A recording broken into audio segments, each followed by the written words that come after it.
9 अक्टूबर 2024 की वो शाम जब देश के रतन टाटा ने अंतिम सांस ली, पूरे देश में शोक की लहर दौड़ गई।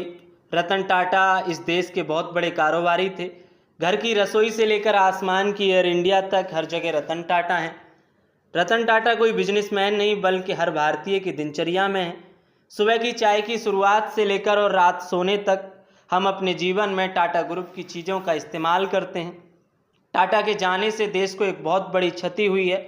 इंडिया का हर बच्चा रतन टाटा के खोने का दुख महसूस कर रहा है। लेकिन इस बीच हर कोई रतन टाटा के जीवन के बारे में, रतन टाटा के जीवन के संघर्ष के बारे में और रतन टाटा की लाइफ स्टाइल के बारे में जानना चाहता है। रतन टाटा एक बहुत बड़े सफल बिजनेसमैन थे और 86 वर्ष की अवस्था में उनका निधन हुआ है। लेकिन रतन टाटा ने विवाह नहीं किया, आजीवन अविवाहित रहकर ही जीवन व्यतीत किया।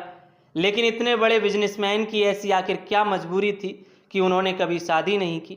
आखिर रतन टाटा ने अपनी कभी गृहस्थी बसाने के बारे में क्यों नहीं सोचा? आखिर ऐसा क्या हुआ? चलिए आइए जानते हैं। दरअसल रतन टाटा इस दुनिया को अलविदा कह चुके हैं, लेकिन वह हमेशा देशवासियों के दिल में राज करेंगे, जिंदा रहेंगे। वो एक बड़े कारोबारी थे, लेकिन कारोबार के साथ साथ उन्होंने अपने देश के प्रति भी अपनी जिम्मेदारी को बखूबी निभाया। हर कोई आज उनकी निजी ज़िंदगी के बारे में जानना चाहता है, उनके परिवार से जुड़े लोगों के बारे में जानना चाहता है, उनके परिवार में कौन कौन है ये जानना चाहता है।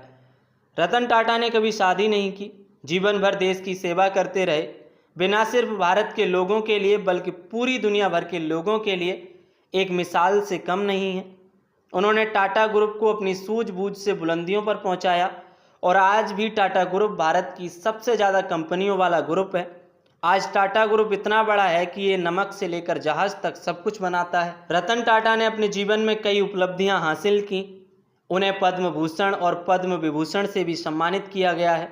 लेकिन क्या आप जानते हैं कि रतन टाटा की शादी ना करने के पीछे उनकी एक अधूरी प्रेम कहानी है, जिसके चलते उन्होंने जीवन भर विवाह नहीं किया। ये कहानी उन्होंने एक बार खुद शेयर की थी। रतन टाटा के पास वैसे तो सब कुछ था, लेकिन एक दर्द भी था, जिसका जिक्र उन्होंने अपने मैनेजर शांतनु के स्टार्टअप गुड फॉलोअर्स की ओपनिंग के दौरान किया। उन्होंने अपने संबोधन में कहा कि आप नहीं जानते कि अकेला रहना कितना मुश्किल होता है। इस दर्द का एहसास आप तभी कर सकते हैं जब आप अकेले रहने के लिए मजबूर हो जाते हैं। रतन टाटा की एक प्रेम कहानी थी और प्रेम कहानी अधूरी रह गई। रतन टाटा बताते हैं कि अमेरिका में एक कंपनी में नौकरी करते समय लॉस एंजलिस में एक लड़की से प्यार हुआ था।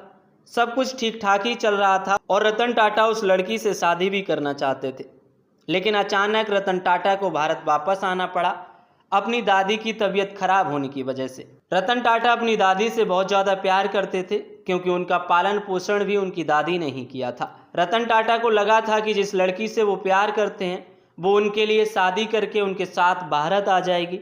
लेकिन 1962 का भारत और चीन का युद्ध चल रहा था, जिसके चलते उस लड़की के परिवार वालों ने उसे भारत आने की अनुमति नहीं दी और इस प्रकार द ग्रेट रतन टाटा की प्रेम कहानी अधूरी रह गई।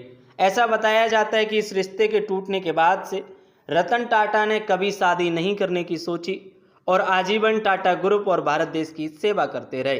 तथा रतन टाटा के शादी ना करने के पीछे ये रिश्ता भी मुख्य वजह बताया जाता है। अगर रतन टाटा की शख्सियत की बात करें तो वह सिर्फ एक बिजनेसमैन ही नहीं बल्कि सादगी भरे नेक और दरिया दिल इंसान और लोगों के लिए आदर्श और प्रेरणा स्रोत भी थे।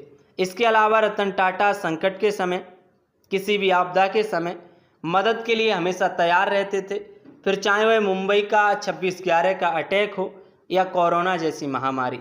मेरे लिए तो द ग्रेट रतन टाटा जी प्रेरणा स्रोत थे। बाकी आप इस महान शख्सियत को लेकर क्या सोचते हैं? अपना जवाब कमेंट बॉक्स में अवश्य बताइएगा और देश दुनिया की तमाम बड़ी खबरों और अपडेट्स को देखने के लिए देखते रहिए NP न्यूज़। धन्यवाद।